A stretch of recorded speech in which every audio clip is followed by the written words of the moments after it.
my name is Emily Krider, and this is my Christian Witness.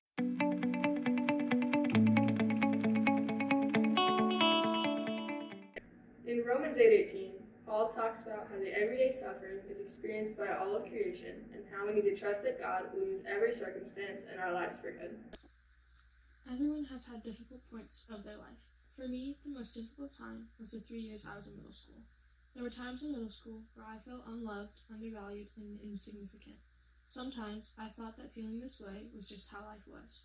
I came across the verse Romans 8:18, which says, "I consider that our present sufferings are not worth comparing with the glory that will be revealed in us." After reading this verse, I had hope that eventually things would get better. In my first few days of high school, God brought a group of beautiful and wonderful people into my life who built me up, helped me grow in my faith, and pushed me to think about what would Jesus do in every situation.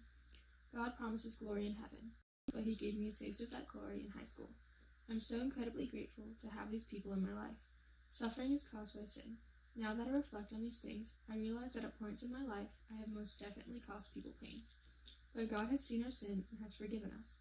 He's forgiven me, he's forgiven you, and he's forgiven anyone who has hurt you in the past, hurt you in the present, and may hurt you in the future. I believe that God will use these tough times to make me stronger and to help me rely on him. In Matthew 16, it mentions to let your light shine for others so they can see our good deeds and glorify our Father. Through my experience, I can now help others who may be going through a similar situation and be a light for them. I want to thank my parents, my brother, my friends, my pastors, and Mr. Gully.